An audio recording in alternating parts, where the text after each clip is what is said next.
availability site H.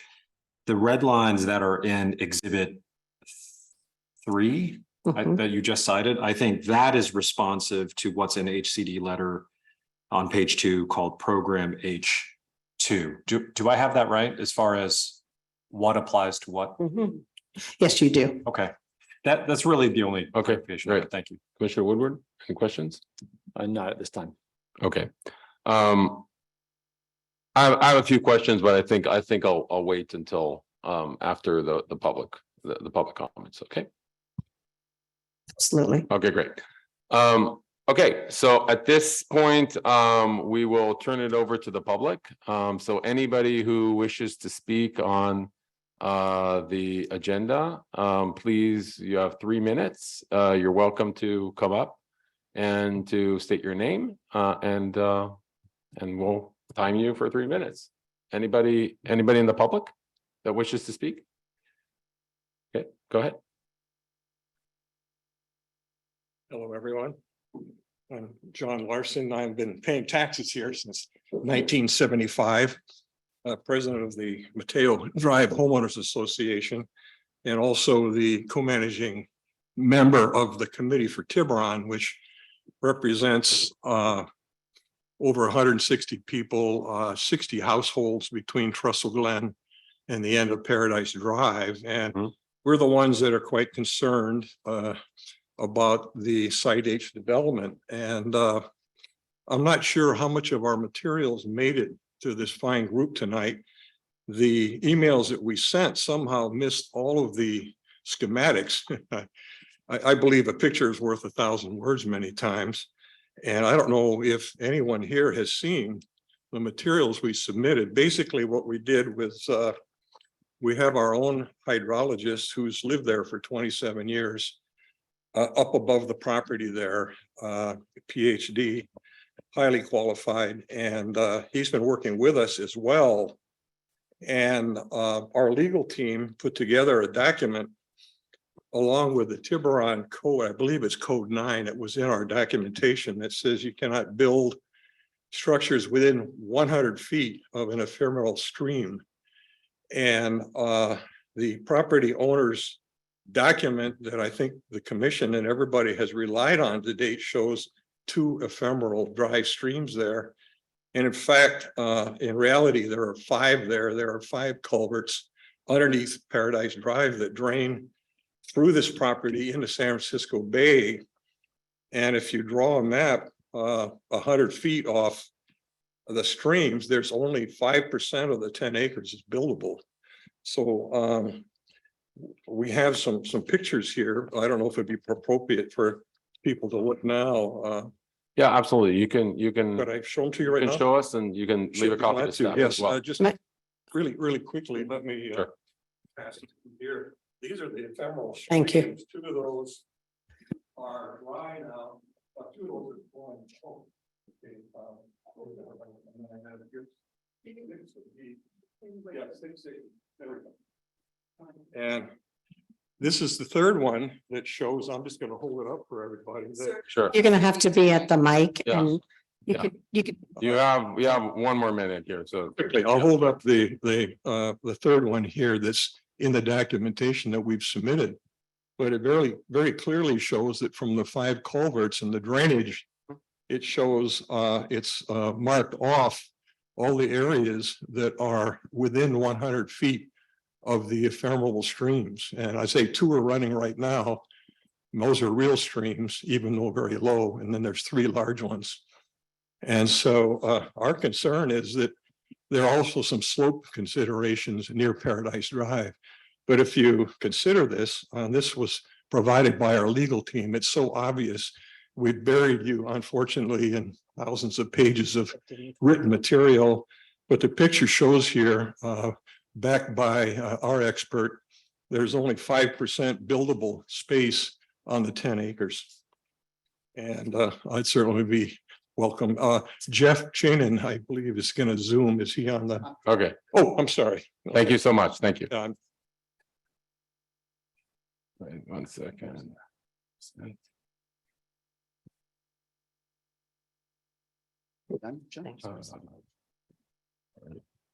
Hi, sorry to be a few minutes late. My name is Jeff Channon, and I submitted from Old Landing Road. I've been a Tiburon resident for 30 years. I submitted late comment number 22 on behalf of myself and the committee, and it has the diagrams that map out, I think in more detail, what happens when you look at 100 feet on either side of these ephemeral streams, and all that's left are very steeply sloped areas on either edge of the property that cannot be built on there greater than 40%. So there's really no buildable area there. My comment also explains why there's a lack of sufficient fire flow capacity on that part of Paradise Drive. There's an old main at 6 inches. It does not have sufficient capacity. All the hydrants there are under 1,000 GPM, according to the fire department and Marin Water. Ms. DeNovo misread the 1998 report to suggest otherwise, and it not only relies on outdated information, but it's just flat out wrong. And I think that if you have any inclination to recommend this site to be maintained in the housing element or the general plan, before you do so, please have another hearing and ask Fire Marshal Lantier, an expert, to explain the current capacity and what kind of infrastructure would be required to fight a fire on this property and on the hillside above. We don't want to be the next Lahaina here. And please also ask the staff to explain with a diagram, even a rudimentary site plan, where are 93 units going to go when you create 100-foot buffers for these ephemeral streams and consider that all that's left are steeply sloped areas. There's just no buildable area there. So I only have a minute left. The staff has struck out 3 times with HCD, and they're asking you for a 4th chance. I think before you do that, you should give the batter on deck a chance. This community has worked really hard over the last few months to come up with alternatives, and there are 2 really good ones that really deserve their chance at bat. One of them is Marty Winter's Site J at the top of Trestle Glen. He submitted for annexation yesterday. The obstacles to annexation have been removed by the good work of our supervisor, Ms. Moulton Peters, who got the county actually to compromise on their position about annexing Paradise Drive so that Site J can be annexed without Paradise Drive. The areas it touches being annexed simultaneously, they can be done only upon approval of a development application. That's a big compromise by the county to a stalemate that's been existing for many years. Site J is ready to go. There's no time pressure to annex it based on the HCD rules. So we're not facing some kind of a January 31 deadline. It's a perfect site for so many reasons compared to the other. It's next to the fire station. It's 27 acres. It doesn't discharge into the bay. It can be accessed from the top of Trestle Glen. It's a great alternative. And there's also 259 Tiburon homeowners who've expressed written desire to build 389 ADUs. That's more than enough to replace those that are in the housing element and the 93 on Site H and even some downtown. And they should be given their fair shot before we go back and push this through, because this lawsuit isn't going to end as long as this is in the general plan. It's not a threat. It's just the only protection the homeowners out there have. And there's a better way to do it. And it's time to do it. And as planning commissioners, I don't think you can recommend this site to remain in the general plan or the housing element. So thank you for that. I'm happy to answer any questions at any time if anybody wants to ask. Thank you. Thank you. Okay. Next person that wants to speak. You have 3 minutes. State your name for the record. All right, my name is Felix Lamaro. I'm a lifetime resident of Tiburon, California. I have a bachelor's in geography and geomorphology from UC Berkeley and a master's in environmental change and management from Oxford. Today, I'm going to talk about the geological, geomorphological, and hydrological hazard conditions at Site H. The U.S. federal, California state, Marin County, and town of Tiburon agencies have reported the east side of Ring Mountain as a site of significant geological, geomorphological, and hydrological hazard. 50 years of research has consistently documented this reality and is available in public GIS databases. After initial mapping of the available GIS data and by applying current development guidelines, Site H appears 0% developable. I'll start by summarizing federal, state, county, and town research and findings. After the storms of 1982 and 1985, the USGS, California Geological Survey, Bureau of Land Management, and Town of Tiburon conducted surveys of Ring Mountain and concluded it's a zone of significant landslide and seismic risk, which remain today. The survey's data and resulting development restrictions are accessible in the public GIS databases and are the basis of the Marin Water District, Marin Open Space District, and Tiburon Safety and Resilience Plans. On landslide gullies at Site H, informed by this research, the town of Tiburon zoned acres of landslide gully above Site H as forever undevelopable private open space. The primary landslide gully impacting Site H has experienced recent landslide activity reported in 1996 and 2006, and a second gully above Site H experienced a catastrophic landslide in 2019.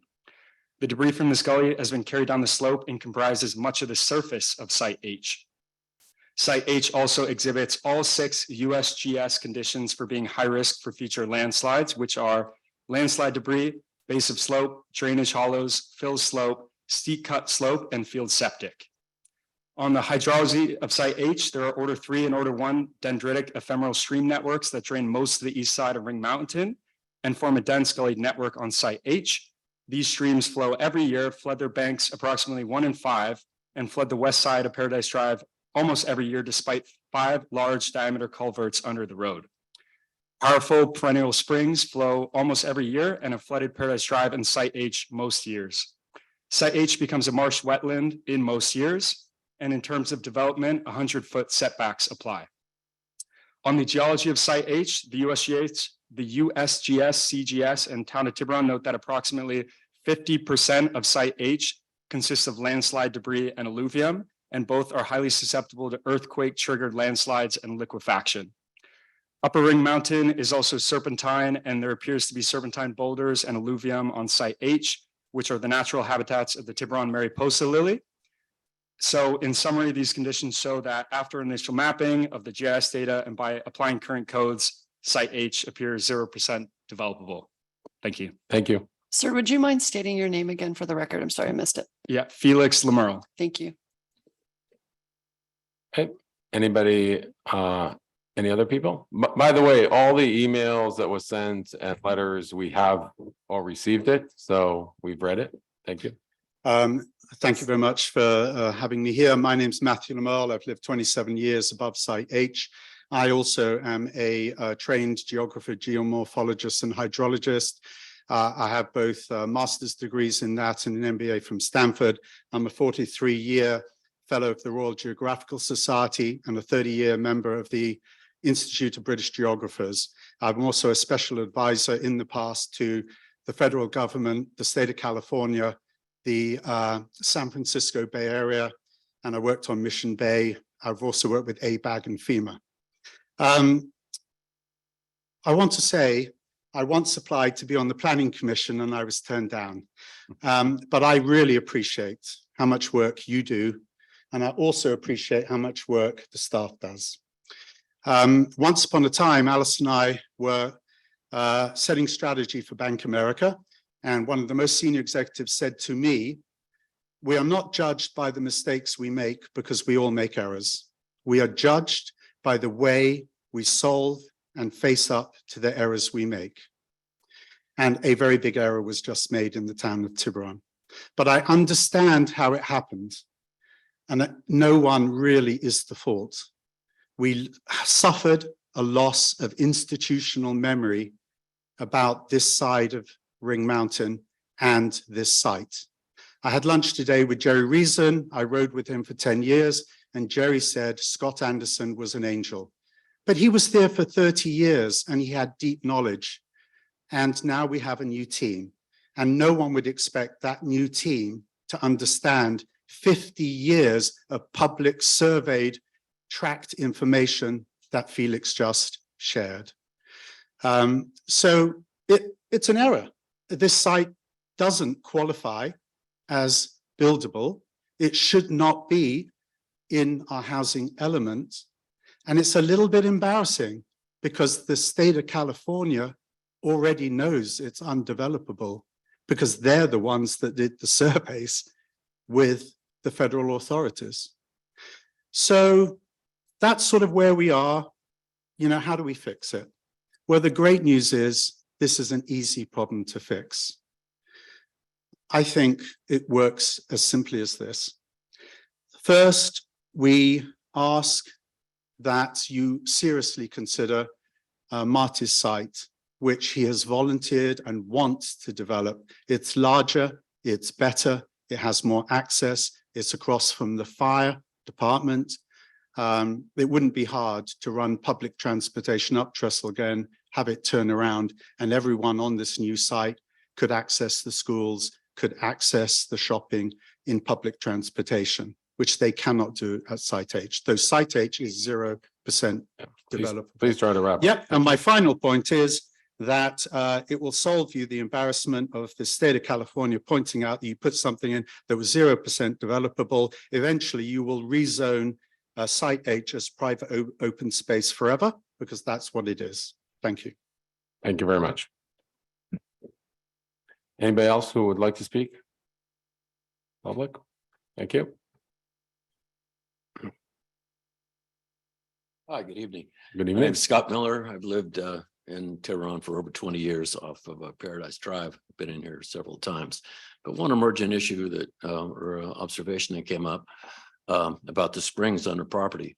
I developed a piece of property just a few years ago, 23 Ridge Avenue in Mill Valley. It happened to be a spring on that property. And the county planning was insistent on my observation and compliance within those setbacks. Fortunately, I had an L-shaped lot.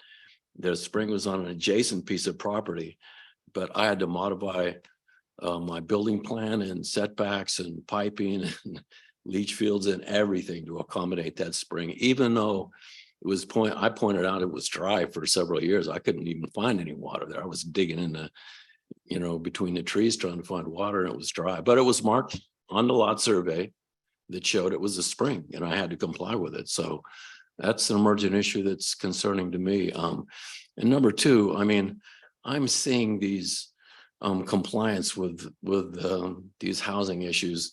85% of the municipalities are not compliant. They're pushing back, and it's not because they're lazy or not staffed. It's because they have serious concerns. This is not a root cause issue to address homelessness. It's like saying, well, we solve fentanyl abuse by building more hospitals. It doesn't get to the root cause. I'm all for helping, address homelessness and, more affordable housing, but I don't know if there's got to be other solutions. Maybe the people who can't comply are taxed to help with education and healthcare and some of these issues that are root cause contribution to people can't participate, not just give somebody a house or change the rules so they can participate. We're capitalists here, man. We're not socialism. Help the people participate in this game and be successful, not modify the rules so that they can have something that's they've been put out of participating in this whole economic develop. Let's look at it as a root cause issue and not an after the fact issue. Thank you. Thank you. Anybody else would like to speak? Okay. Anybody on Zoom? Staff? I see two raised hand. I'm going to promote one of them to speak. Okay, so I'll turn on the timer. Go ahead. Good evening, planning commissioners. My name is Peter Prowse. I am the attorney for the Committee for Tiburon. You, as the Planning Commission, are being asked to identify properties where housing necessary to meet Tiburon's housing allocation is likely to be built over the next 5 years. That's what you're here to do. Staff have been trying unsuccessfully for several months now to convince the state that it's likely that 93 or more housing units can feasibly be built on Site H within the next 5 years. So far, the state hasn't been convinced. The amendment that you're being asked to consider today does not address the problems that have troubled the state. The first issue that the state raised is water for fire. The state didn't believe that Tiburon had shown that this site had adequate water supply for fire protection. There is not sufficient capacity of water for fire on this site. And it's telling that the fire marshal hasn't provided an opinion that there is adequate water for fire at this site. You should invite him to give a presentation and answer your questions. You are the Planning Commission. Second are the streams, which present an insurmountable development constraint on this site. The general plan requires 100-foot buffers, no development buffers on each side of ephemeral streams. This site has several streams on it.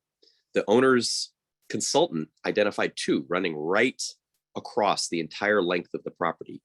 You draw 100-foot buffers on each side of those 2 streams, and there's no room left to build 93 units. You have the picture that Mr. Larson provided you that shows that. Where are 93 units going to go? Maybe you can build a 40-story tower, but where's that going to go? Can you build that on the side of a hill on a steeply sloped property? No, that's crazy. There is no answer for where you're going to put 93 units on this property. Third, there are alternatives. There are at least 2. There's Site J, which you've heard about today, which is a larger site with better water and infrastructure, which the owner wants to develop and which can be incorporated and rezoned within the state's deadlines. And there's more than enough interest in the community to build more than enough ADUs to meet Tiburon's requirements. Don't go back to the state with another doomed effort to sell Site H. It's not a suitable site for 93 or more units of housing. Take that site out of the housing element and the general plan, and please turn your attention to feasible alternatives. Thank you. Thank you. Staff, anybody else? Yes, there's one more raised hand. Okay. Go ahead. Hello. My name Yes, go ahead. My name is Julie Jacobs, and I have lived in Tiburon for over 25 years. And I agree with the people who live near Paradise Cay that it's not an ideal site for adding 639 or 93 or new high-density housing. However, there is no such site in Tiburon. Downtown is certainly not such a site. Downtown has only 1 lane in and out as you proceed east from Trestle Glen. It is in a tsunami hazard and evacuation zone, liquefaction zone, 100-year flood zone, sea level rise and flooding due to climate change area, and it's very close to urban wildland interface areas. There are also safety issues with the Cove Shopping Center. Town council and staff have been working diligently with HCD to try to find sites to meet the allocation, the RENA allocation from ABAG, and they're very close to the finish line. If we sabotage it now, because parts of Tiburon are unwilling to contribute to meeting our mandate under the state law, what will happen is that builder's remedy applications will come in with only ministerial review. And people living in Paradise Cay may find that they have projects far less favorable to the neighbors built there in greater density than what's already there in the proposal and the housing element. I urge you to move forward, get us over the finish line, get our housing element approved. And if we can find more sites after that, let's keep looking, but let's not sabotage the process now. Thank you very much. Thank you. Anybody else from the public? I don't see any more raised hand, but I will wait for at least 10 more seconds. Okay, okay, so if there's no other persons on the public, we will close the public hearing now, or There is no more hand. there is no one. So we'll close the public hearing section and we will bring it back to the commission to deliberate and ask staff questions. So who I can start? Or you? Okay, all right, I will start my first question, and I had a number of them. can we better understand in the letters that were sent and also in kind of the comments from the state, the issue of the streams came up multiple times. Can we get the factual, I guess, situation of this property, the streams, and the I guess the potential conflict that the public has talked about with the 100 feet distance from the stream that you're not allowed to build with what's in the general plan? I'm wondering if I could call on you, Christina, to give us a little bit of background on that, and then we can talk about buffers, et cetera.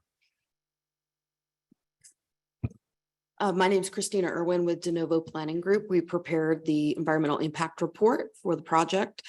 There are a number of ephemeral streams on the project site, given that we have not gone on private property to survey it. We are relying on publicly available information in order to determine what is there. From an environmental perspective, the ephemeral streams are naturally seasonal and occur with high storm events and therefore do not run all the time.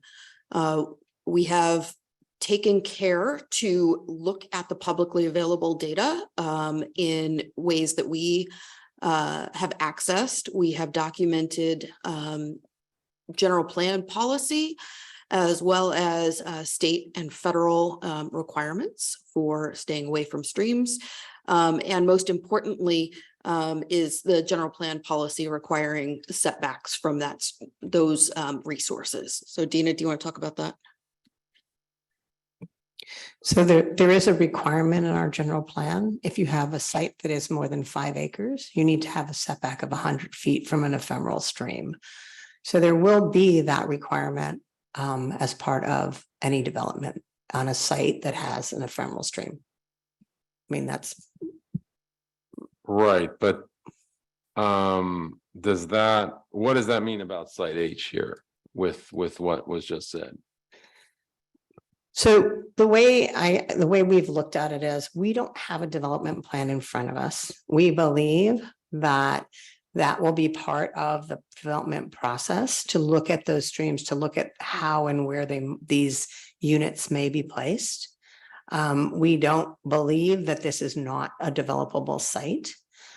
We do believe that there are ways in which to develop on this site. Will there be a probably greater cost than on a flat level site here in downtown even? I think yes, it is not going to be a what I would say, I don't want to say an inexpensive way to develop, but there is a way in which you can develop this site. For this number of units? Yes. Okay. Mr. Okay, Can I why don't ask you go ahead? Yeah, sure. a question that stems from that? So, I mean, the question about whether the land is developable for purposes of whether it should be included in the housing element seems to me to be a different issue from what the specific development standards are that relate to the building of a specific building that's being proposed. It's the latter that we don't have yet. We don't have development standards yet, right? Development standards yet. But there is a relevant question still, which is, and I suppose this actually is directed more to Ms. Irwin and De Novo, which is, did y'all look specifically at the question of, based on what you do know about existing general plan standards, as to whether or not, in your opinion, this land could be developable? I'm not asking you about a design review perspective. I'm not asking you about standards that don't exist, but based on what you do know of publicly available kind of geographic information about the site, what's your opinion with respect to that issue of developability? So I'll start broadly. The EIR analyzed all of the proposed development sites as part of the general plan, which encompasses those properties included in the housing element for further housing needs to meet the RHNA requirements that HCD puts out. So broadly, we addressed all of the properties.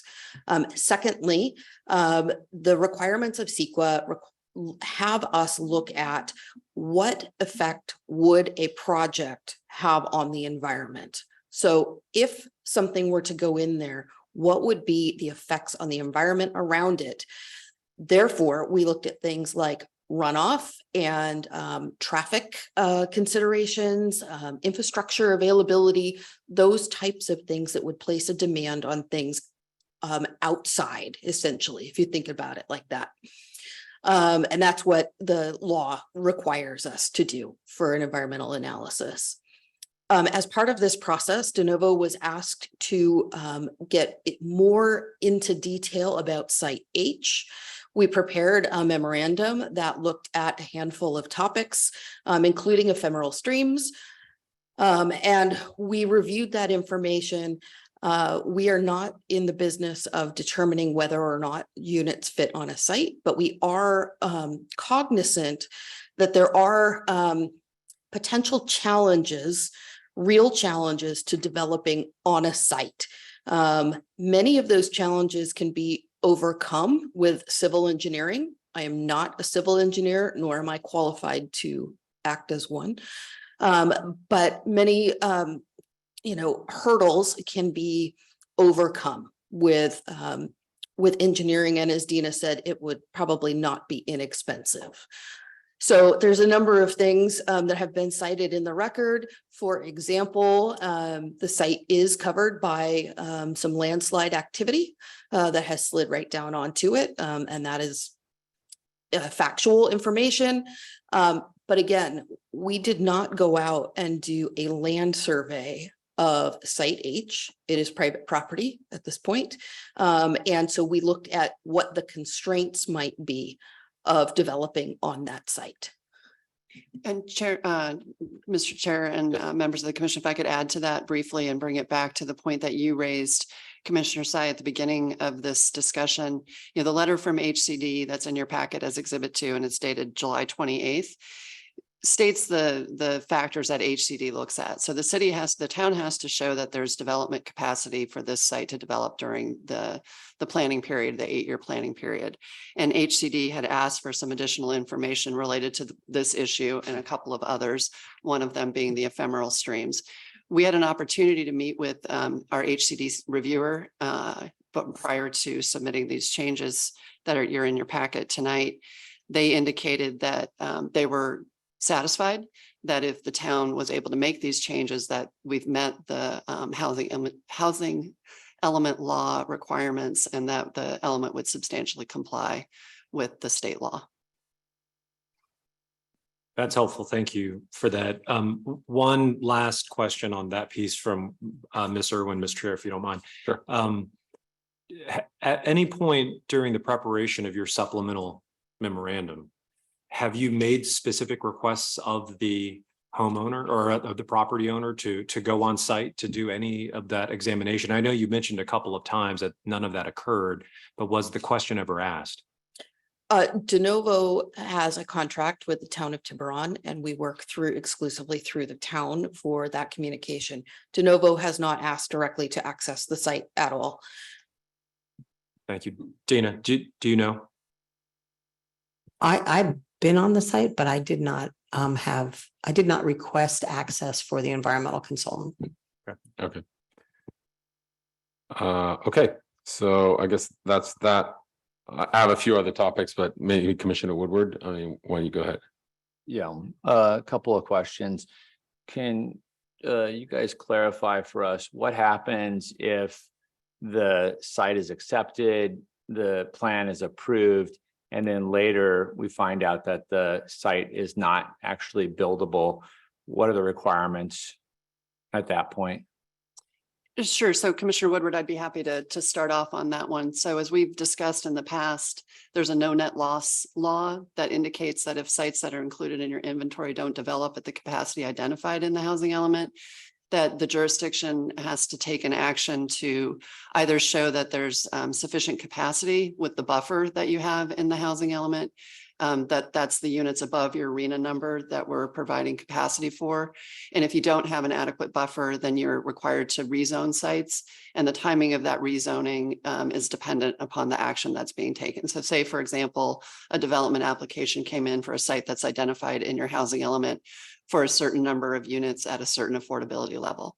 If that site develops at a lower number, we would then look at your capacity, look at your buffer to see if there's an adequate number of sites available to meet that income category. And if there's not, we would then look for other sites to provide that capacity. And do you have a period of time to satisfy that? It's dependent upon what actions you have to take, or? Yeah, and I can get the timing for you exactly. If the jurisdiction takes an action, such as changing zoning or adopting some other kind of regulation, there's one timing. If the jurisdiction approves a development application, you have to show that capacity concurrently with the approval of that application.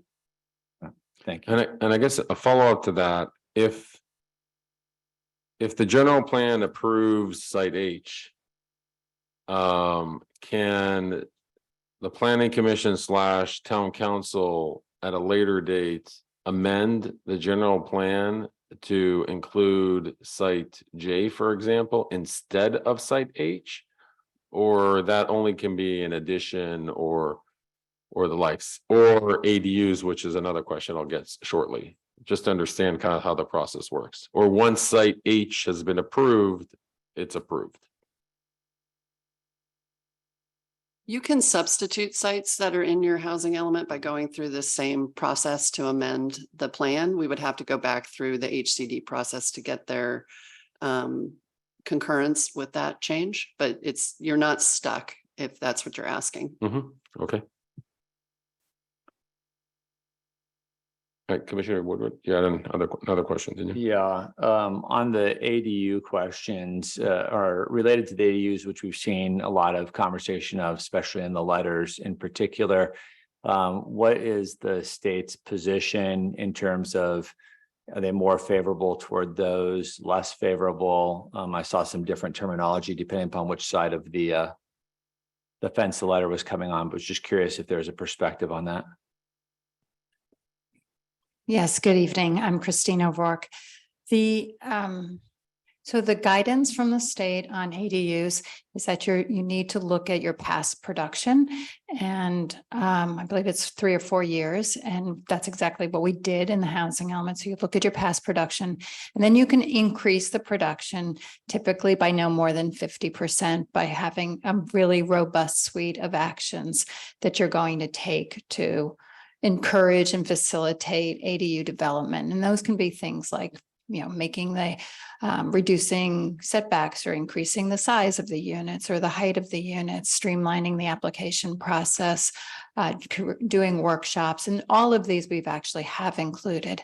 So when we did that, HCD never pushed back on the number of units, ADUs, that we were projecting. That was a total of 72 units. So again, that was based on past production plus 50%. If we were to try to increase that number through like a second unit, because the town has conducted a second unit survey, we would have to go back to HCD and start the review process again. There's no guarantees that they will accept a survey and increase that number. I know that Belvedere submitted a survey, and in order to justify a higher number of units, and that was rejected by HCD.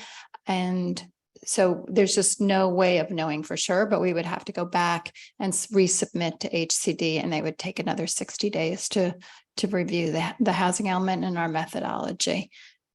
Mr. Chair, may I ask just one Yeah, follow-up absolutely. question? So Christine, not only would it require going back to HCD with respect to the ADU survey, you would have to do the same thing if you were to propose a new site for the housing element. Is that right? Yes, absolutely. Can you talk a bit about, or any of you talk about the timing associated with that process? And I think for purposes of this discussion, it's pretty important, and you can tell by the number of people who've spoken about it, it's important to them.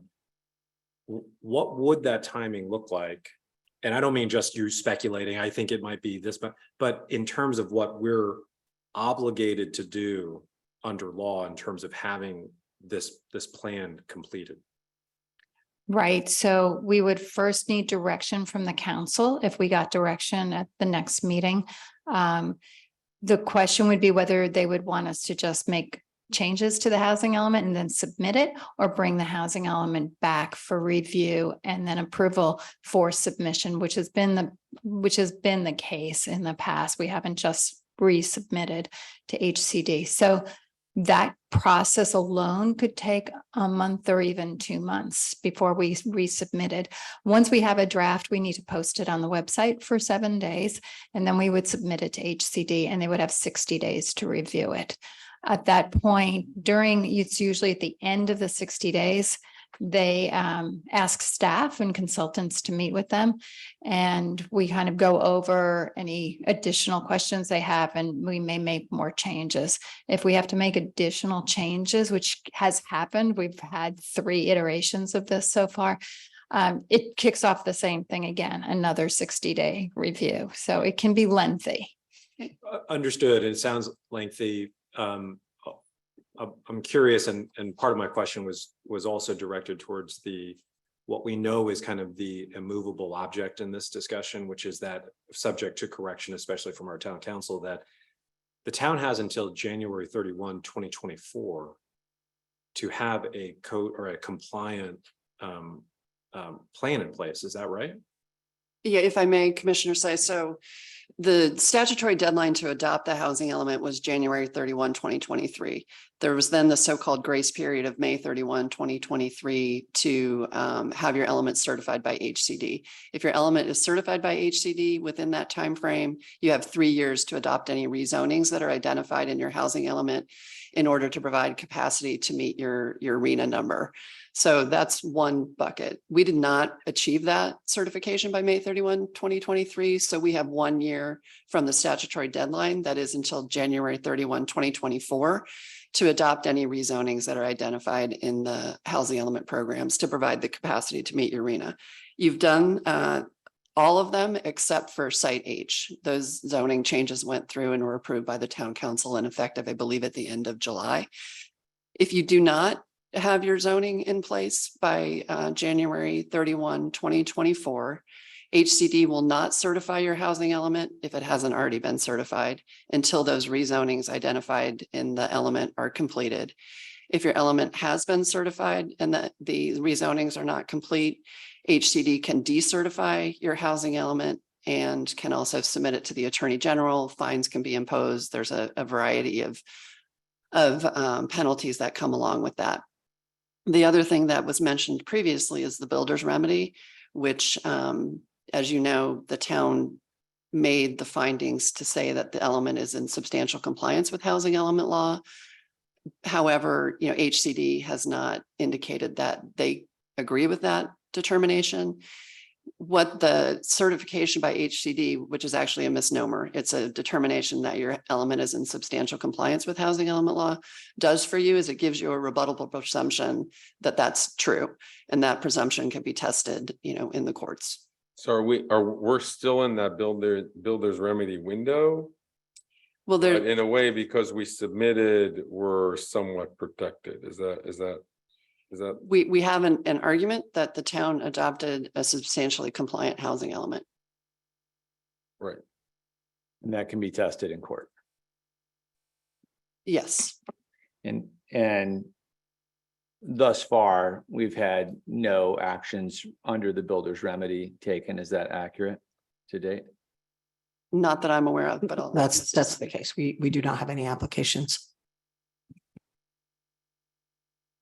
And the current plan, if we submit on Site H, we're effectively still waiting for that 60-day review period at this point. Just to be clear, we've submitted Site H. That is included in the housing element Right. that was adopted by the town council. What the commission's being asked to do tonight, as you well know, is to make a recommendation to the council on the revisions that we understand from HCD, they believe are necessary to bring your element into compliance. But We think we may have a shorter time than 60 days, but we can't guarantee it. Statutorily, HCD would have 60 days to review it.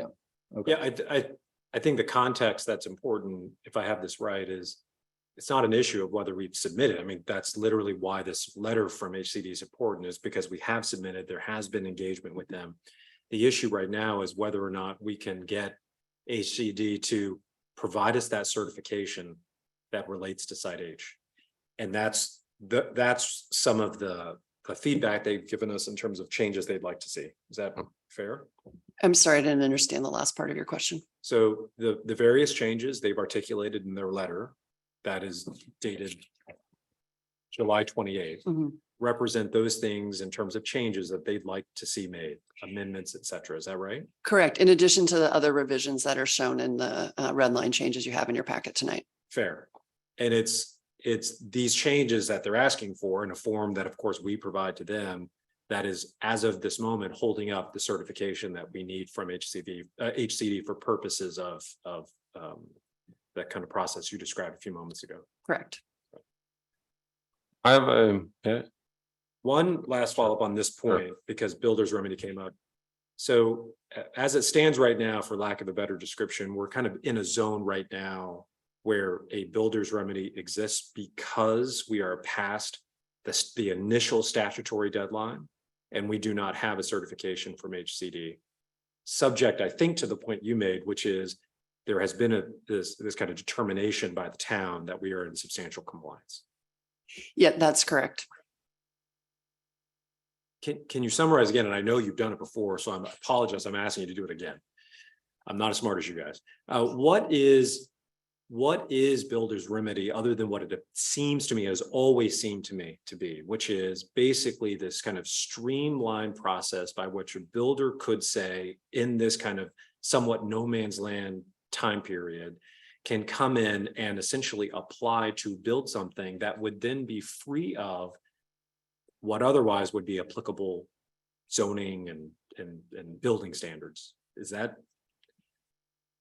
Yes. So what the builder's remedy is a provision in the Housing Accountability Act that limits the town's ability to deny a project or reduce the density of a housing development project, which is either 100% residential or a mixed use project that's 2/3 residential. And that provides a particular affordability level, 20% to lower income, which is low and very low, or 100% to moderate income. And what the Housing Accountability Act says with respect to the builder's remedy is you cannot deny a project because it is inconsistent with your zoning. If anywhere in your general plan, the property is identified for residential or commercial use that allows residential uses. So you have to make findings in order to deny a project or to reduce its density under the Housing Accountability Act. So it's a limitation on the town's ability to deny those projects. I think it's also important to point out that when sites are included on your site's inventory list in an adopted housing element, and prior to the zoning being adopted, there's a similar Housing Accountability Act provision that prohibits the town from denying developments on those sites with similar restrictions about the findings that you would have to make. But interestingly, would you agree with me that there are other bases by which the town could limit and otherwise modify how a development actually occurs? In other words, it's not suddenly a carte blanche authority to be able to build whatever one wishes to build. For example, we spoke a moment ago about in any normal development, if there's an ephemeral stream, there's a 100-foot setback. Those types of regulations would still apply, no? Objective planning standards would still apply. Okay, all right. So I want to step back to Site H again, and just in terms of kind of the HCD letter. We talked about the streams. There's been some comment here about fire and discussion with the fire marshal, et cetera, and fire emergency access to the property and the issues with access to water. Can you elaborate a bit what staff has done in terms of, we saw your recommendation, but can you provide a comment to that?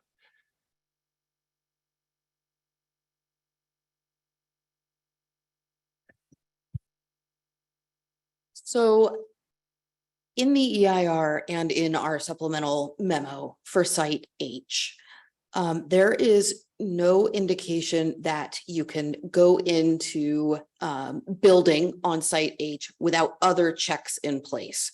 One of those checks that is a standard building step that all developments need to take in the town is to communicate with the fire department and ensure that there is adequate fire flow and access. So that is a standard level of communication that would need to go on for any sort of proposed development, including development on site H. So we looked at various documents. One is quite old, but discussing what the utilities and infrastructure looks like in Paradise Drive, understanding their various upgrades that Marin Water is doing throughout their district. And assessed kind of what availability the utilities were in Paradise Drive. But again, we haven't gone out and tested things like fire flow, but that's a standard checklist item that would need to be fulfilled before a building permit could be issued. Okay, so it sounds like this and the water and sewer availability, which was the other thing. I mean, it's the same situation with the streams, that as long as the site, there's no development plan on the site. But when there's a development plan on the site, all these things would kick in, or they could be, well, it seems like they would be extremely expensive maybe to meet some of these requirements, if at all. I mean, that's the approach that we're taking on the development. That said, to meet the requirements that the state is asking, the EIR and what you've done here it sounds like that meets the requirements of what you and the HCC official have talked about. I mean, is that a fair way of looking at this? And if I can jump in on that Sure. one, Chair Amir, and just point out that HCD doesn't really look at your environmental documentation. They don't look at your EIR. And as I indicated previously, what they're looking at is this development capacity and development within the planning period. That's not to say they're not interested in your EIR, but it's not a document that they review to the way they review your housing element, which is with a very fine tooth comb. Okay. Which I think we all understand that's part of the issue. That's part of the problem, I guess, that we're dealing with a bit, is that there's environmental issues that clearly are staring at us. But at the same time, the state is not looking at it the same way as the public is here in Tiburon, right? Well, I think they're looking at it very hard, and they received a great deal of information from the committee and from the committee's legal representatives while they were reviewing the changes to the housing element. I understand they had meetings with them to discuss their concerns. And as I indicated previously, we received the July 28th letter with the 4, I believe, issues that they wanted to address. 3 of which deal with the potential constraints to development on the site, the ephemeral streams, the water, and the sewer capacity, and the 4th being the program change to program HLL. And those are the changes you're being asked to review this evening. Okay, thank you. I think I'm fine with my questions. Commissioner Woodward, any other further questions of staff? Before we bring it back to the commission? No, I think I've had my questions addressed. Commissioner Sai? I have a few. Sure. So the first relates somewhat to the series of questions that we just asked, or rather the last one that the chair asked. What is the viewpoint of the fire department about Site H? Because that is one of the specific issues that was being asked about at HCD. And as I look at the red lines on page 90 of the draft document, it's not clear to me in the section entitled fire protection exactly how we're addressing what I perceive as the core question that HCD asked, which is how would the addition of potentially 92 additional units be absorbed by the fire protection district? So let me try to put this in kind of how we look at development in general and how we work with the fire department for each individual development. They review everything that we submit to them. We've had developments that require new fire hydrants, fully sprinkle every single building, put in a new water main, add pressure to add the water pressure. So I guess I don't have a specific response from the fire department to this particular site because I don't have a development for them to say they would require X, Y, and Z, but they would when we would come forward. And we would be required to have that. There's no way you could get a development approved without that. So that's fair, except it seems to me to kind of conflate what I see as two different issues. And that's the one I raised at the beginning, at least from my vantage point. One is the question of developability. And then the second one relates to very specific plans for a very specific building and what are the requirements and issues of setbacks and how many fire hydrants. I view those as two separate things because the first question in my mind is a bit of a threshold question. And it doesn't determine everything, but it seems pretty relevant to me. And I'll give you a very hypothetical, and it's a hypothetical. If relevant fire authorities, including but not limited to CAL FIRE, said, listen, I don't care how you configure it. If you add 92 units to this piece of property, it's going to be impossible, very possible, no difference whatsoever in terms of what existing resources require. That's not a good or bad answer. It's just an answer. And by the way, that hypothetical question might also result in a hypothetical answer to say, all we know is that if you added literally 92 units in whatever configuration, we're going to need more water, more trucks. Now, maybe we'll get it, maybe we won't. And that's where it kind of bleeds into the second question that the second issue I was talking about. But I don't want to address the second one because it is at this point purely fanciful as to whether there will ever be anything built. But I want to know if there's an answer, what the relevant fire protection folks say as to what in a hypothetical scenario 92 units would do for site H.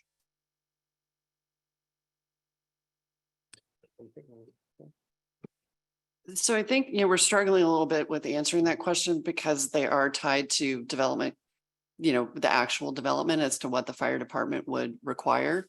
So the site is currently served by the Tiburon Fire Protection District. They provide service to the site. And if the site, as it develops, needs improvements such as, additional fire apparatus access, road widths, turnarounds, fire hydrant requirements, those would be part of the development that would be approved. It's my understanding anecdotally, and it's anecdotal, is that some developments have required that there be water saved on site in some kind of, I don't know what you would call it. I would need to look to somebody else. I don't know if it's some kind of on-site water provision, whether it's a tank or something along those lines. So there are manners in which the fire department could address the development on site, site H. I understand. I completely get the struggle you're describing. It makes sense, but I'll tell you very candidly, the way that, and I was not in these HCD meetings, nor would I want to volunteer myself to be in these meetings. But I know how to read, and in reading the HCD letter, it appears very clear to me that what they're asking for is not an answer of does the status quo currently provide water, sewage, and fire to the area? The answer is unquestionably yes. There's literally two houses on the site. There's Paradise K. There's any number of neighbors along Paradise. We know the answer is yes. The question, it seemed to me, this is just my own view, in reading the HCD letter, is that they're looking for something that is somewhat underneath the surface of that, which is in a scenario in which site H becomes real, 92 units, what are the words they used? the potential constraints related to water, sewage, fire.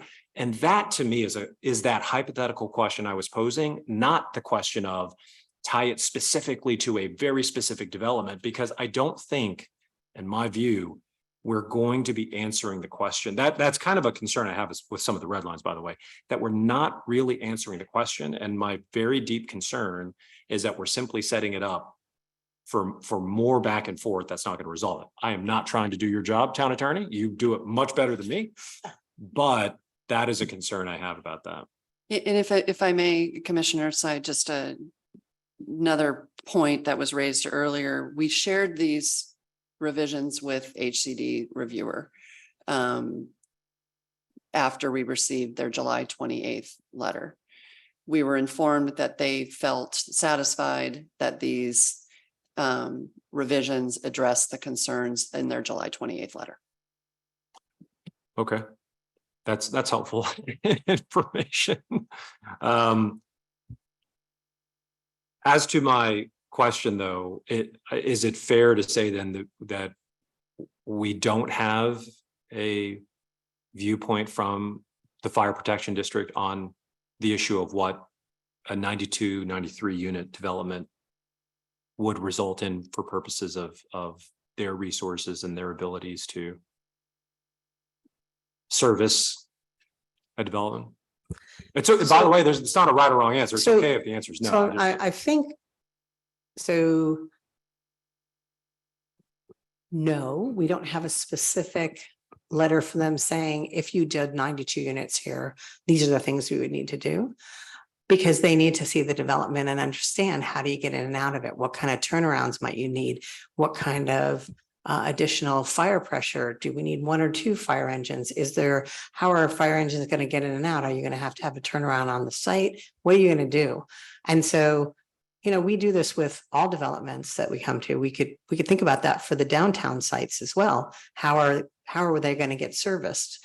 How much water pressure is there now? What's happening? And I think every single new development, that's what we do. So I don't have the specifics. Like, I didn't ask the fire department to look at this site on Paradise and say, could 93 units go there? Because I'm not sure they could answer the question either. Or what would you need for the 93 units?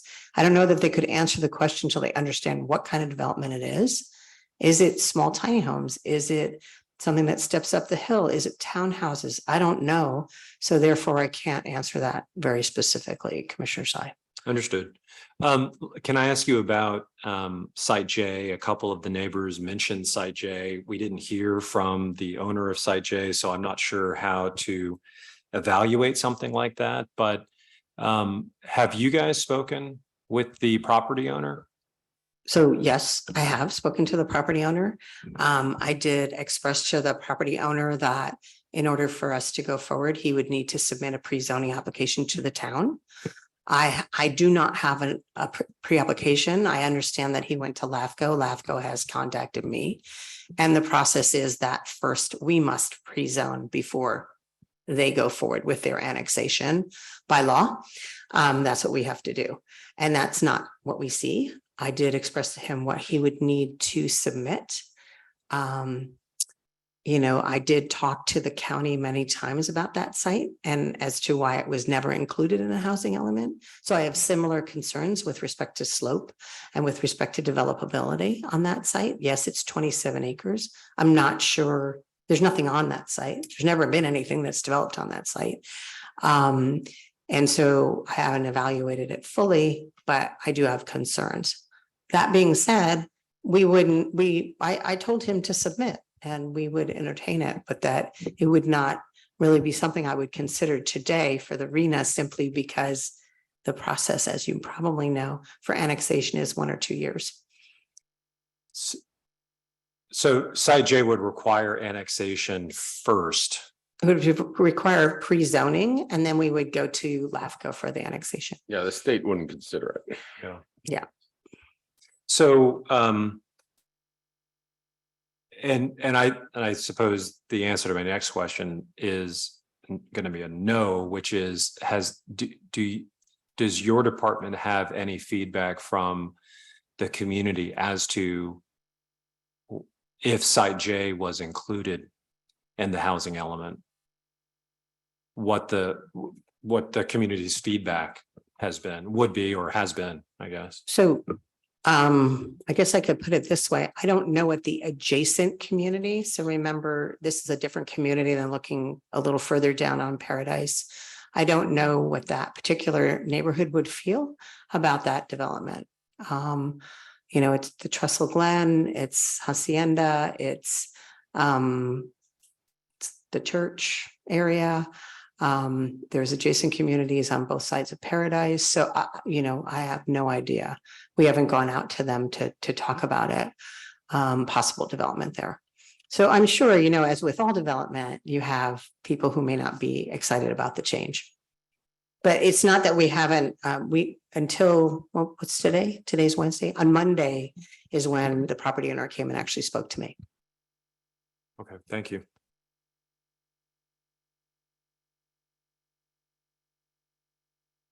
Anything else, Commissioner No. Sai? Commissioner Woodward? No. Okay, so we'll bring it back here to commission to deliberation here. Okay, who would like to start? Commissioner Woodward? Sure, I'd be happy to. Sure. I think it's important for us to look at the calendar and recognize that we're 5 months away from the date, the statutory deadline of 1/31/24. And so, you know, sort of any new submissions beyond this, if we're looking at 30 days to get a submission together and 60-day review period, best case scenario is 3 months. If it gets rejected or sent back to us and we have to respond to it and they have 60 more days, we're going to be outside that deadline. So it's incredibly unfortunate that we are where we are, I think, right now at this point, that this has gotten pushed so far out. But that has, you know, ultimately no bearing on whether or not site H is appropriate for what we're looking at for the HCD submission. So, you know, I'm definitely swayed by obviously the significant response by the neighbors and the time and effort that was put into reviewing the site, looking at everything from the ephemeral streams to the slope of the property, to the fire and water access, to talking to the fire department, as well as coming up with compelling alternative sites. And I think that there's very, you know, thoughtful input into it.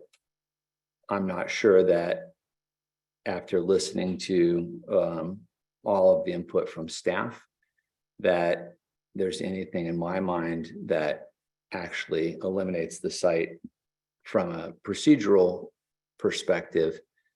And that, of course, you know, as we talked about, as it goes forward, if it goes forward with a development plan, that there are opportunities to put in place, you know, if the streams do exist and there does have to be a buffer, then it has to be dealt with.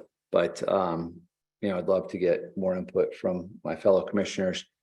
And then also just think about, you know, if we do end up in that position where it gets rejected at this point, right? If we were either misled or misunderstood and the HCD does kick this back and it takes 60 days to get that, we're going to be at a point where we have, you know, no time to submit an alternative. So we'd just like to think about that as well, but would love to get other input. Okay, thank you. Commissioner Sai? So, you know, I've been kind of struggling with kind of in my mind, the core question of whether or not it's worth trying to revisit the fundamental question of whether site H should be included in the housing element, partly because there is a question as to developability, which is why I kind of posed it earlier, and at least in my initial set of questions, as to the difference between whether something is developable versus whether something could actually be built. this was the same issue I had at the very beginning when this first came before us, and nothing, at least in that regard, has changed my mind. I have a real question in my mind as to whether or not at the end of the day, an actual freestanding structure will be built on this property, which is not the same as whether or not it's technically developable.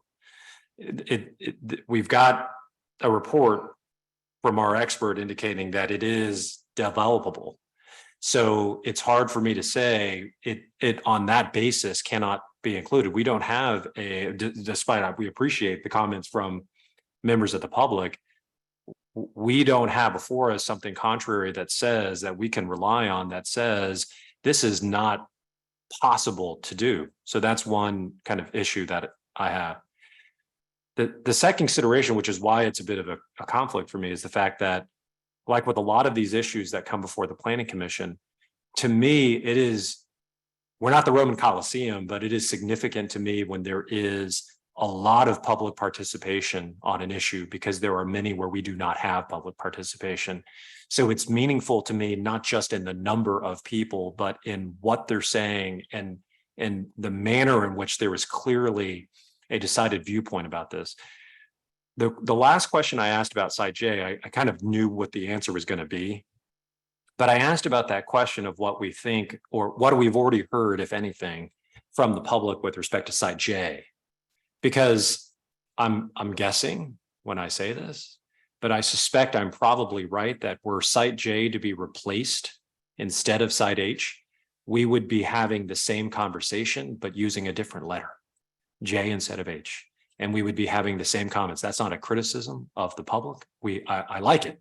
To me, it's meaningful when we have it, but it is to say the fact of neighbors, even a lot of neighbors, having an issue with it itself alone cannot be the reason why we wouldn't approve it. So to me, then it comes down to where we are today. And that's where I agree with Commissioner Woodward. We've got a timing problem. I think that the process that state law has created for us, that HCD has magnified by way of its kind of soft and hard regulatory requirements, has essentially put us in a bit of a yo-yo situation where we're having to come back to them again and again with what I perceive as a lack of clarity about what it is they truly want us to do.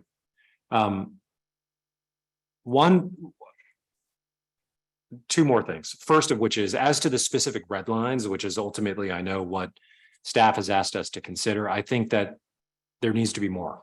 So putting aside the Ms. Wagner's statement, which was very helpful about the fact that it's not a promise, but we have gotten an indication that HCD might be okay with these red lines.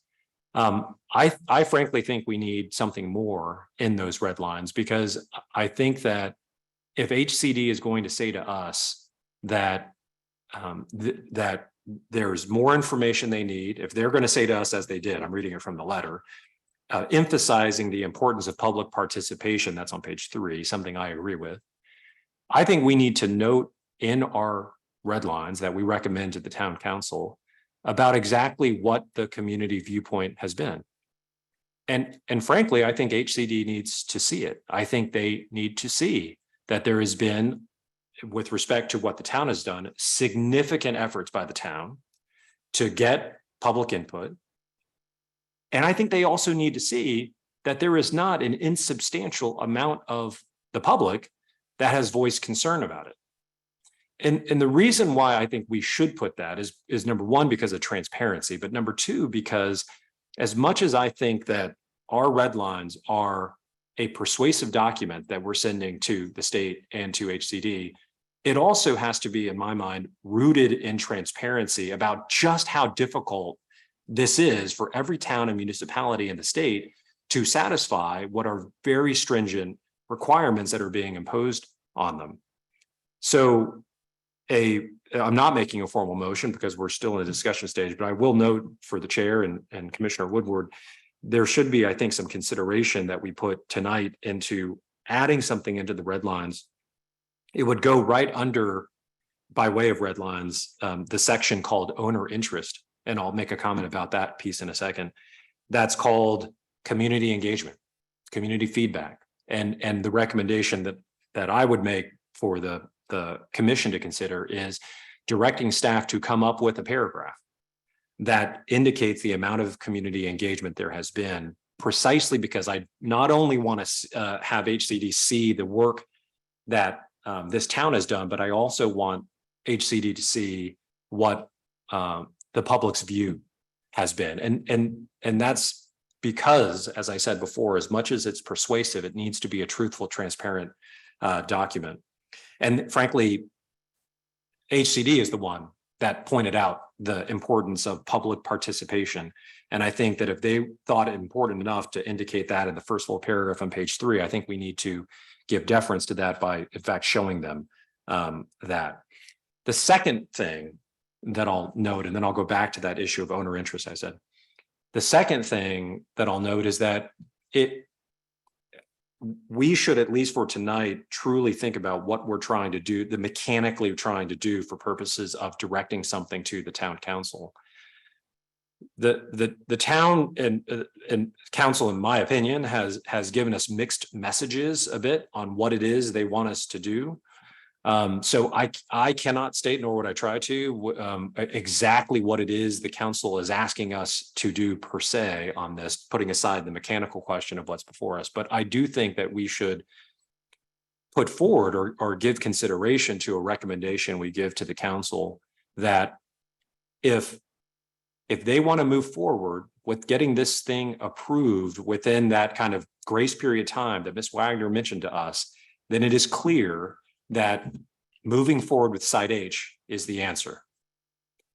If, however, the council wants to consider taking the risk, and I think that's what it is, the risk of that builder's remedy that Ms. Wagner was nice enough to explain to me in layman's terms, then that is where we should strongly consider taking that additional time to invest in that process, lengthy as it is that Dina was indicating, as to other alternative sites. And again, I'll note as an additional footnote to that, I still have a concern that as much as the very articulate members of the public who tonight and prior instances have made comments about alternative sites, it is in some ways, in my mind, a bit of a straw man, because we don't know at the end of the day whether they would be suitable or not. Suitable from a technical perspective, suitable from an actual building perspective. We simply do not know the answer to that. And I suspect there will be other voices that would want to opine on. Last point relates to the owner interest issue. To me, I'll tell you what is significant, and it's the one thing that we haven't had a lot of, ironically, in this discussion, is the viewpoint of the owner. The owner is here tonight, and by the way, he should be applauded for consistently showing up to these meetings. But I'll be very honest with you, whether it's Site J or Site H or any other place, I think we do need to hear from these folks. I think we need to hear from them because there has been a lot of metaphorical and literal blood, sweat, and tears that has been in this process, mostly for the folks in this room. Luckily, we've been shielded from a lot of that. But to me, at the end of the day, we are somewhat hamstrung in kind of evaluating this whole issue. I know I've asked a lot of hypotheticals tonight because we're talking about someone and something as if it and he and the rest are not in the room or not really in this discussion. And I think that's unfortunate, and that's a product a bit of how the system is set up.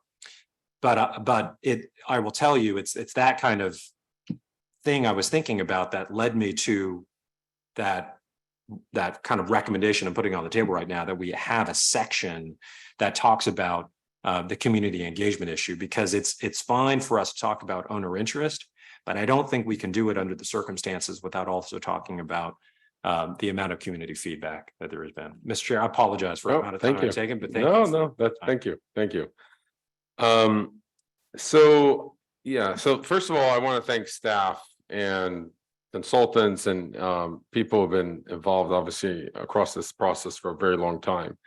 And of course, the public and the emails and the calls and showing up here tonight. This has been very challenging.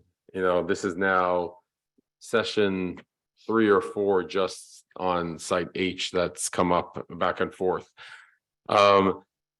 I think the considerations here are a number. First of all, is like, one is are we addressing in the amendment really the issues that site H is technically a site that can be built on, and I agree with Commissioner Sy the way you put it. I mean, it's different than whether it's going to be developed and how it will be developed, because that will go through a different process, right?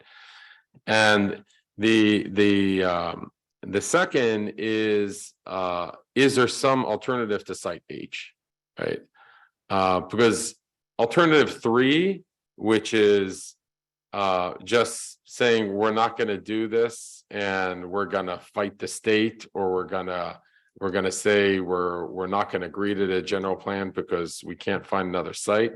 I mean, that's not really an option because of the buildings remedy, because of other potential liabilities that this could open the town with. And I totally agree with Commissioner Woodward in commenting on that.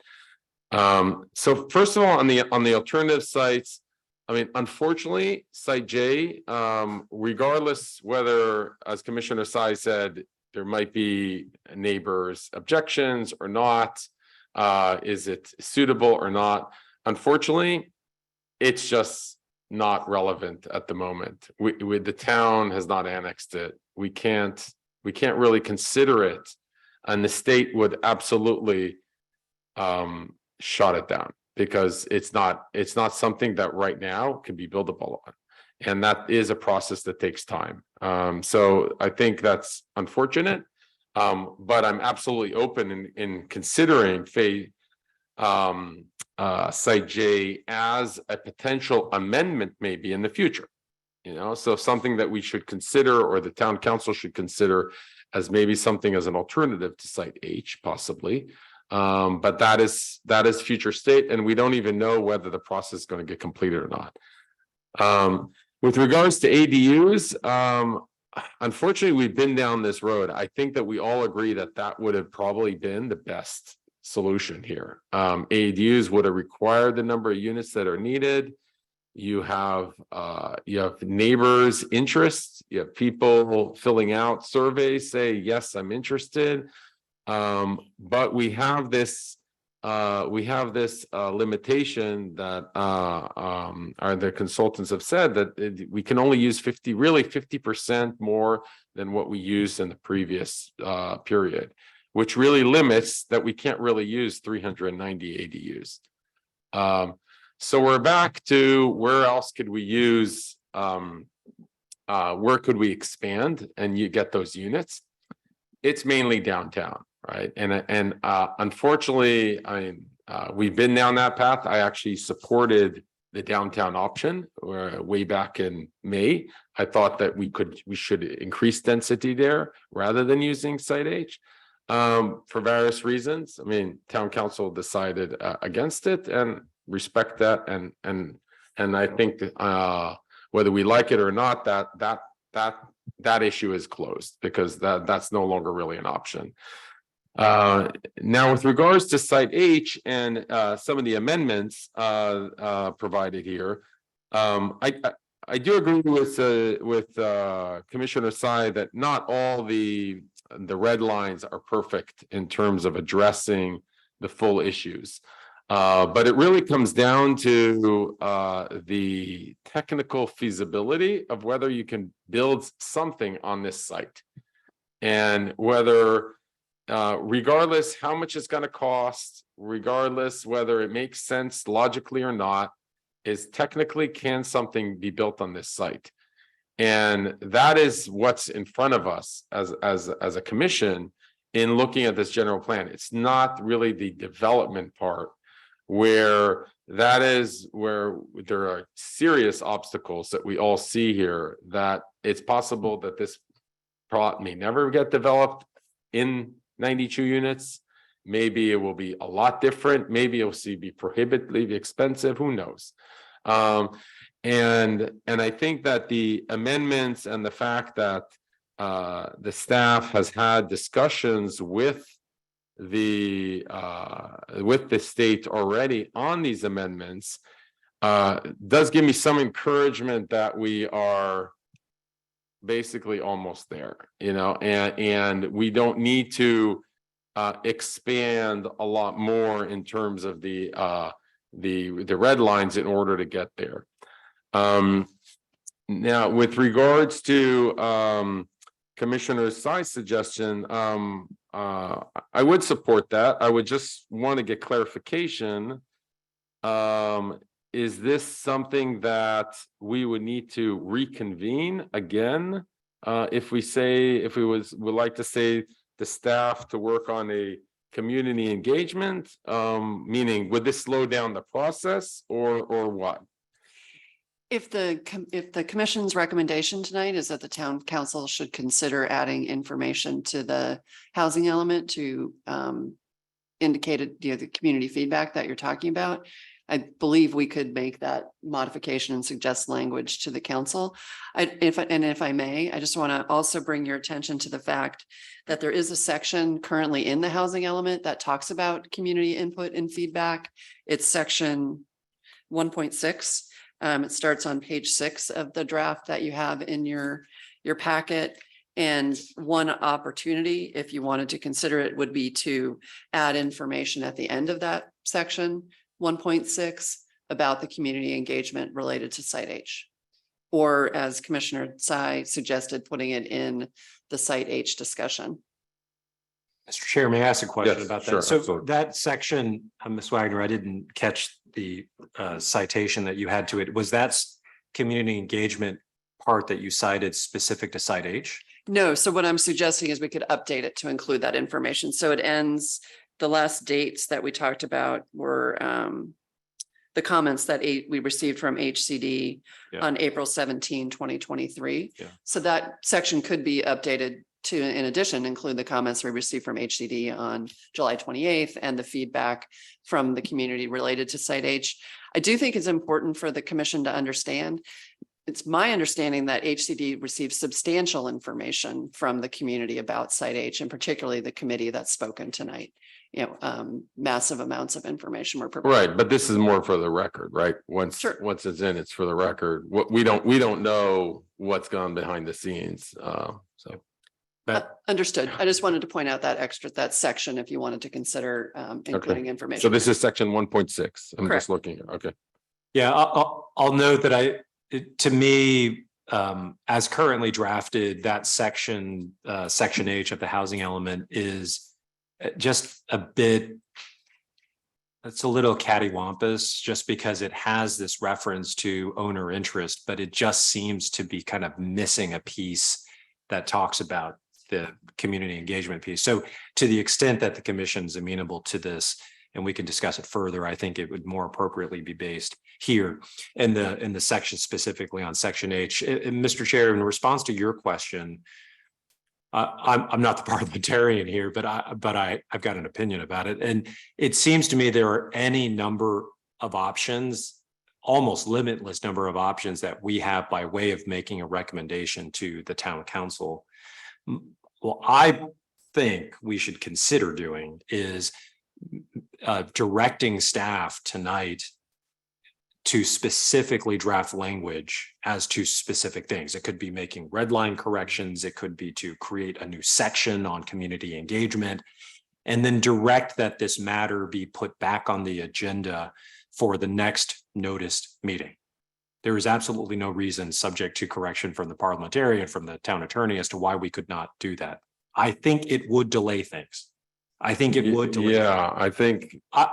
But I will say, Mr. Chair, at least for your consideration and Commissioner Woodward's consideration, I'm not sure that the delay, there would necessarily be delay, would be so material that it would ultimately kind of impact this. And the reason I'm suggesting it is because we're kind of left in a scenario where we're often on this commission, which is having to, on the fly, at a meeting, come up with bespoke language for some issue we're discussing.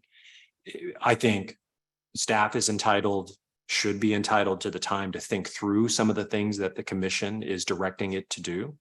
And I think frankly, it puts the council in a better position to see not just the original work of staff, but essentially what amounts to the original work of this commission and directing staff what to do. Can I interrupt for 1 second about the Sure. dates? So I just want to put this in your mind. Happy to come back.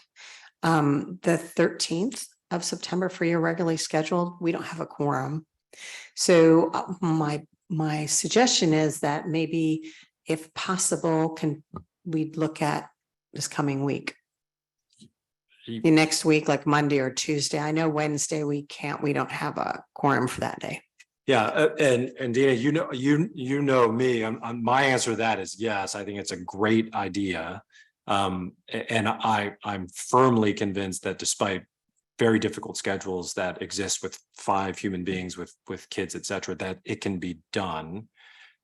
It mostly in the first instance is an issue of burden on staff to get it done, right? Anytime we ask you to do something, it's something else in addition to something you already have to do. But to me, this is something that is important enough to where it would be worthwhile, instead of trying to wordsmith it tonight, to direct staff to come up with language. That's assuming that the commission is in agreement to put together. Well, this is what I'm trying to understand. So we're looking at the staff language or direct around the community engagement. Is that correct? Yes. Or is there another issue? Because to some extent, I think we can direct staff to write something on their own rather than come back. But that's what I'm just trying to understand. I decide what you're intending here. So I agree it is possible too. And that's partly because I trust staff. As long as we give them the sentiment of what we're trying to ask them to include, I'm actually not too concerned with wordsmithing it to death. But I think we'd have to have a clear enough recommendation so that Dina's not having to divine on her own what it is we're asking her to do.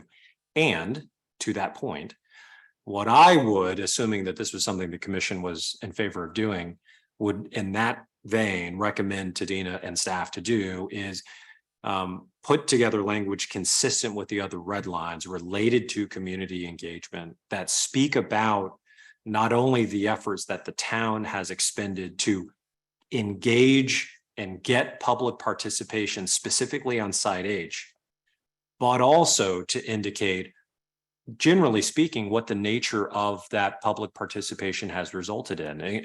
And that includes, but is not limited to, noting on the record, because that's what this is a record document, the number of commission meetings, the public comments, that not describing each and every public comment, but the number of public comments. There's any number of ways of doing it.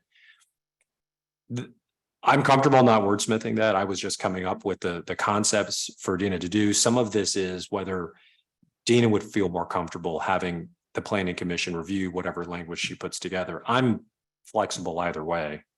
Yeah, because the question is do we spend a few minutes now and trying to figure this out? But not, I mean, we might get there, we might not, or you take your time and reconvene next week. The thing is, we don't have the full commission here to figure out whether next week we have a quorum, but it sounds like next week, it needs to happen next week. If we don't do it tonight. So correct? that would be my preference. Of course, I have to put a packet together and get things out, but those are all administrative things that we work magic with. So, I mean, you tell us based on what Commissioner Sy said. I mean, we're talking about possibly a paragraph here and possibly adding things around the red line around the community. So I think Thoughts? it would be helpful, because I don't want to just do something and have it not be what the commission is looking at. I'm confident we could get there. But if you wanted to take a stab at it and give yourself a period of time, just to give me some direction, just to make sure I'm hitting it on the mark that you want.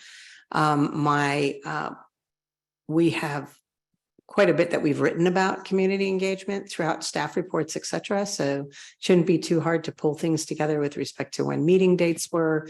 And I don't know if I have, the numbers of late mails would be as part of attachments to staff reports from different meetings. So I'm sure we could pull that record together if that's what you're looking for. Well, that is what I'm looking for, but to be clear, I'm not looking for more just for the sake of more, right? More No, I understand that. doesn't Yeah. make it necessarily better. So that's not really the goal. To me, the goal is, it's important to me as an individual commissioner that in this record, we reflect something that I think is frankly not adequately here. That's really all that it is. And so how we do it, which I just personally think it shouldn't be done tonight, I'm okay with. Do we want to review what staff comes up with, which would be between my preferences? That would be the one I would go with.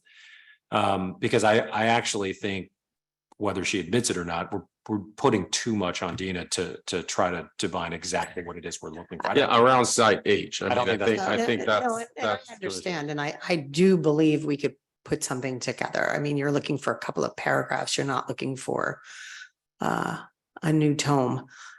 So, that's what I think. And, yeah. That's At least that's the way I understand. That's I mean, correct.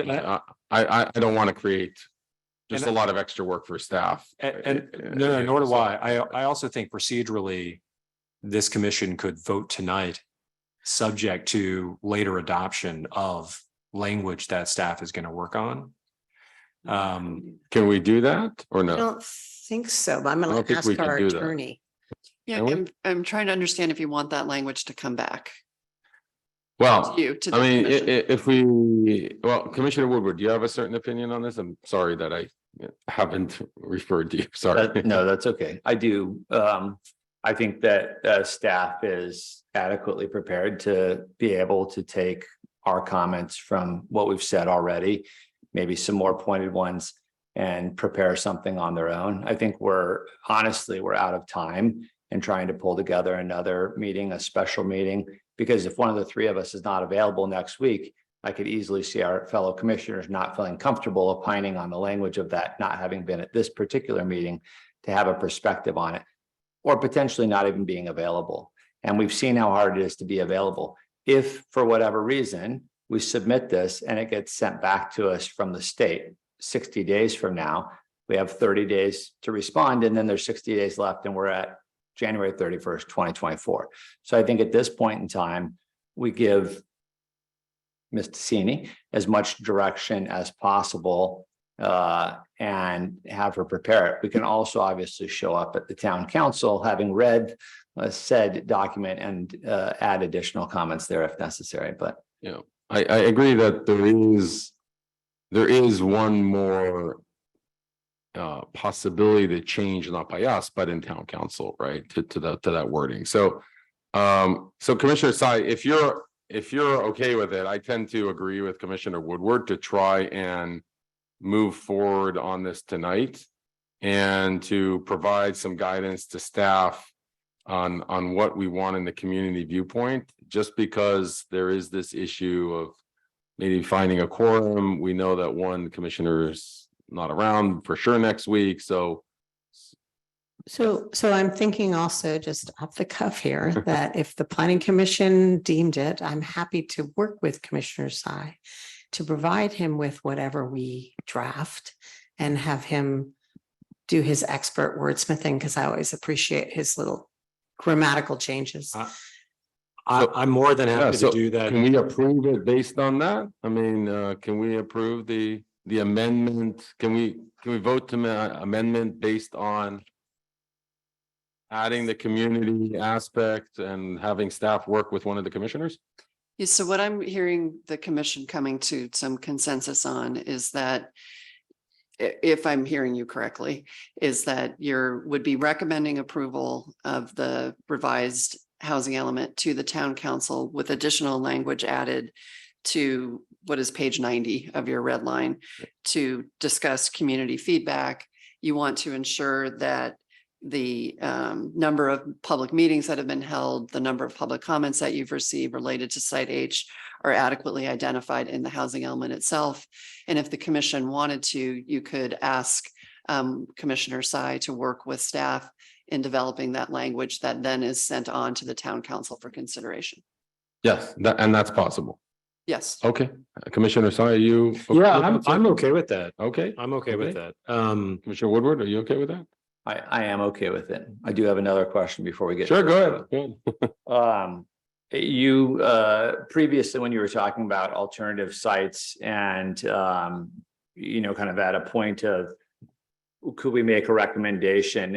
And my understanding is we're, really here to vote on the staff report and what's been put in front of us for Site H. But I do think that we should figure out how to make a recommendation to our esteemed colleagues of the town council to think about a couple of things.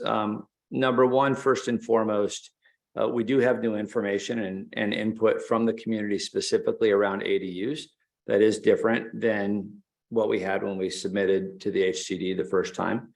And I think in recognizing we may or may not have time to do that by January 31st, and we don't want to put this in jeopardy of hitting that date, but we should very much parallel path a resubmission or, whatever it would be effectively called an amendment to try to increase our ADU numbers, right? What we know is hopefully, I guess we can't go lower, but possibly we can go higher based upon some very, very thoughtful, detailed community involvement. And so I think we should put our best foot forward on that front. And we may find out very quickly that there is some number of those that's acceptable, which then may allow us to ultimately go back and reduce the number on a different site. I bet you adequately addressed Site J. It's unfortunate it can't be considered today. Sounds like it won't be able to be considered for a while, but it's great to know that there might be something there in the future.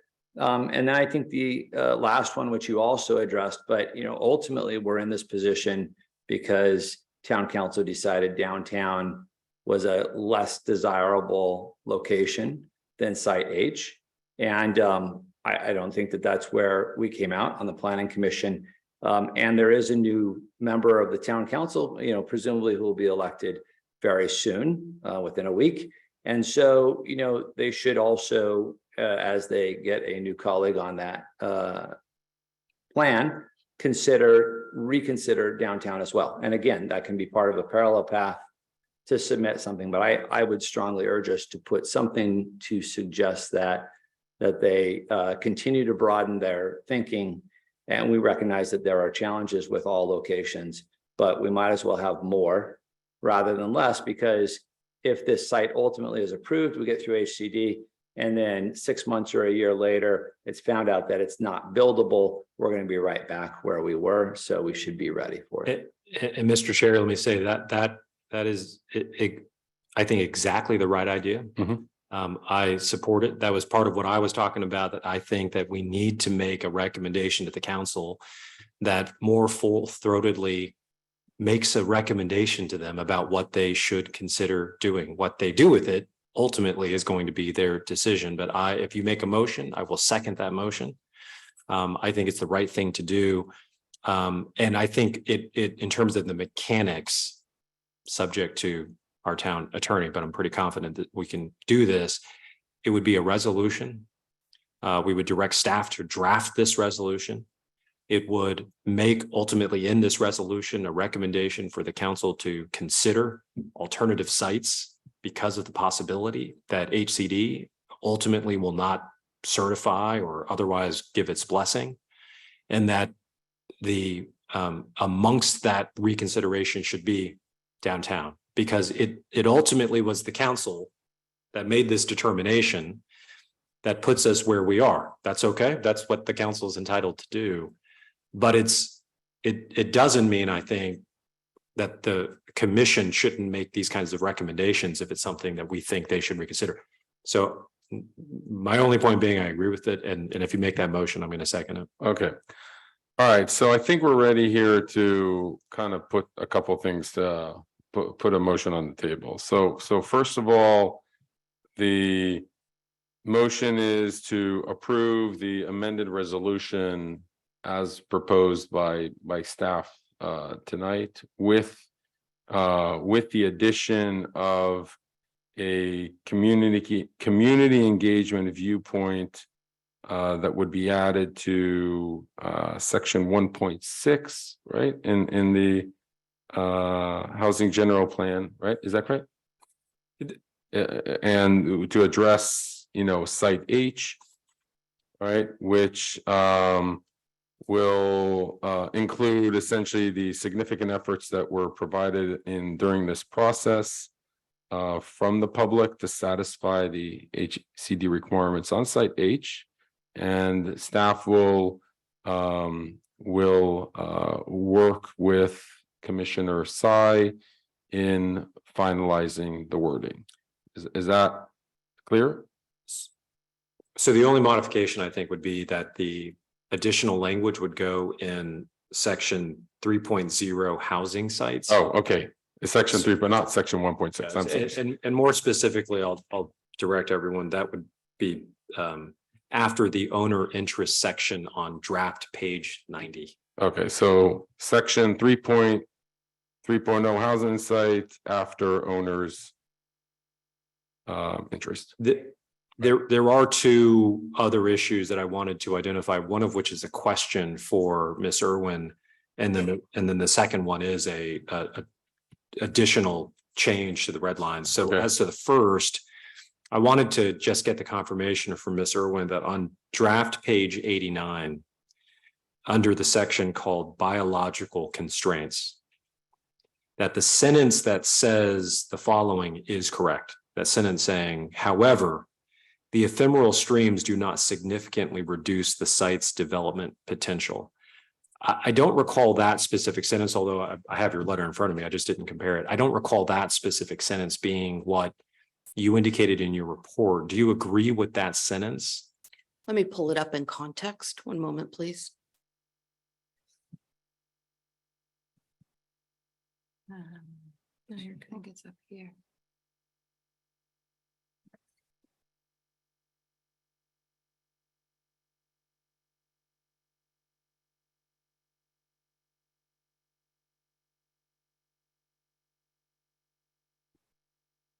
We stand by that.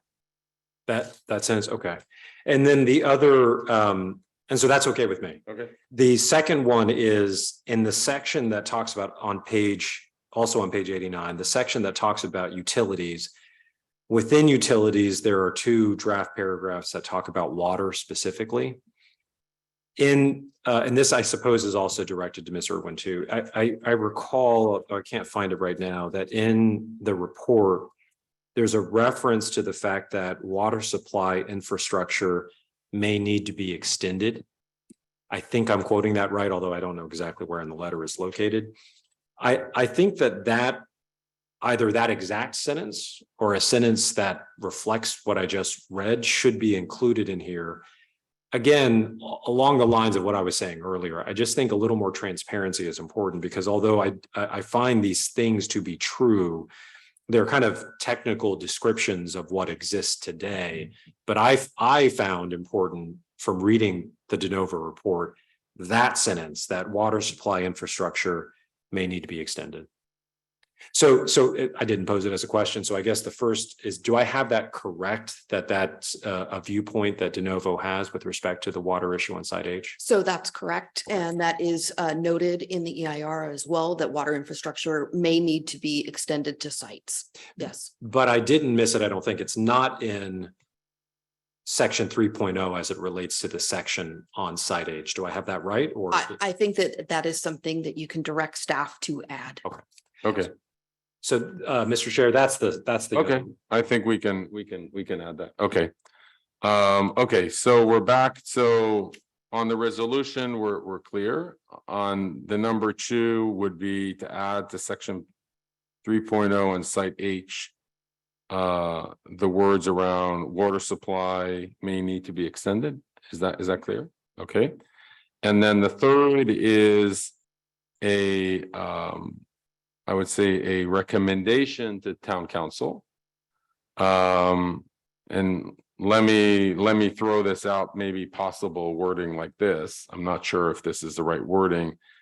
To be amendable to consider other sites like the downtown or ADUs in future. I mean, the problem is future upon approval or not approval of the HDC general plan. I mean, we just don't know. I think we need to leave it a little open-ended a bit, right? I think that's right. I think what we would be doing if the motion's made, which I would second, and then adopted, that it would be directing staff to draft a resolution for the commission to vote on to that effect. Okay. I So mean, we could do that, but we could do that. we'd have That to would be separate than the resolution is the resolution. This would be separate than that. Is that possible or no? So you have a resolution in your packet, and we've been tracking the changes that you've been describing, but what I'm Right. hearing Commissioner Sai say is he wants that resolution to come back. Yeah, So if we're gonna do that, No. I don't You know what think we want that. what I was actually suggesting is that it be a separate resolution, but which would then, I think, in Commissioner Woodward's words, just kind of parallel track it. So it wouldn't stop the issue tonight of what we're voting on. That said, and I think this is implicit in Mhm. Mr. Chair, what you were saying. I suppose, subject to what smarter minds say, we could add a whereas provision or perhaps another recommendation, maybe a number 4 in the be it resolved section that makes a recommendation, or maybe it's just be it further resolved, something that adds to the existing resolution, a recommendation to the town council to give consideration to alternative sites. So I think, we could, by the way, we could do Yeah. that, of course, and I would be okay. What would you, I mean, can we get an opinion from staff? What would be the preference here? that's acceptable if that's the desire of the commission. Or if you choose and you want a future agenda item that talks about, separate from your recommendation on the changes that are being considered tonight, we could do it that way. I understand this, language that Commissioner Sai suggested, which would be to say that, in addition to the revisions to housing element, you want the town council to consider alternative sites. Yeah. I might leave this in the first instance to Commissioner Woodward, since he had the good sense to come up with an idea that Yeah. I agree with, but that if it makes more sense to include it in the existing resolution, that actually upon reflection might be. Yeah, I'm okay including in the existing. Yeah, I think it's actually better to include it only because it keeps the focus and attention that these are at the end of the day joined and not separate, and that there are alternative solutions which we may be able to afford ourselves, given that we have 5 months, if we actually come back with another resolution and lose a month of time. And again, and one thing I would like to just have this included is we do have a tremendous amount of additional input from our community, as well as factual data points around the ADUs, but also significant input around Site H that was not available to the town council in their initial consideration of Site H versus downtown. So, it's not just if you may, but wrapping your minds around, it's not a question of Site A or Site H or nothing, but rather that it's, Site H or alternatives, and whether or not we can put both the things. So can we, would a sentence, I'm just trying to, move Summarize. forward, like something like, be it further resolved for town council to consider alternative solutions for the housing element of the general plan around downtown and ADU location, around downtown and ADUs? I mean, does that service your thoughts? It does. It seems meek as opposed to a stronger. Yeah, no, I mean, I don't know I how don't know much. what else we can do. Yeah, So- I mean, because so it's. hopefully town council is. I think they watching get and the issue around Site following H, these, but I think. I'm confident that our Yeah, I think it serves the purpose for us as a planning commission to provide the feedback back to town council that. That to some extent, Site H was never our first choice to some extent, right? I Yeah, mean, and I think that there could be language, and I invite Dina is kind of in this iterative process to opine if she has an opinion, that maybe that language, and to be clear for the town attorney, this would be a new be it resolved section that would go theoretically, or be it further resolved rather, that would go perhaps as the third or fourth, perhaps, be it further resolved section, that it might say, be it further resolved that in light of serious concerns about the ability to develop sufficient units on site H, comma, that the town council reconsider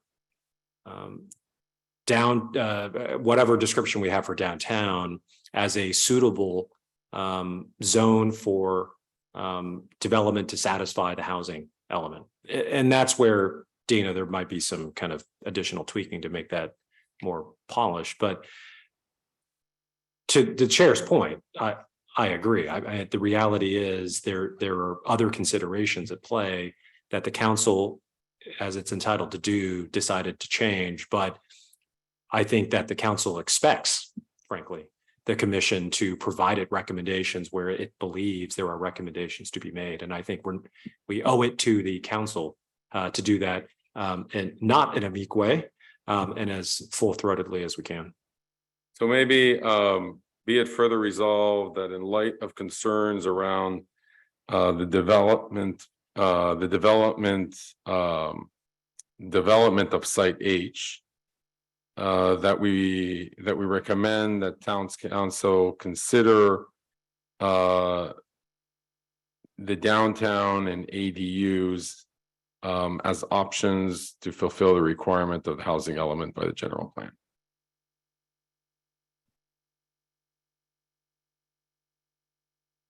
Commissioner Woodward, is that fine? Yes.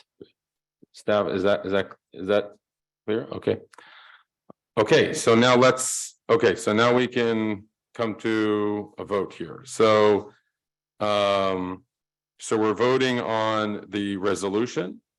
Do I need to repeat the whole thing or? Okay, so the resolution with what we discussed with adding the community viewpoint, with staff working with Commissioner Tsai, the amendment to section 3.0 site H with adding the words water supply may need to be extended. And then the change to, I guess it's number one, we're also adding a paragraph to the resolution that be it further resolved in light of concerns around development of site H, that we recommend to town council to fulfill the requirement of the housing element with consideration of the downtown and ADUs as options. Do we have, so that's the motion. Do we have a second? I second that. All in favor? Aye. Aye. Okay, the resolution passes 3-0. And we have no other further items on the agenda tonight. So thank you, and the meeting is adjourned. Thank you.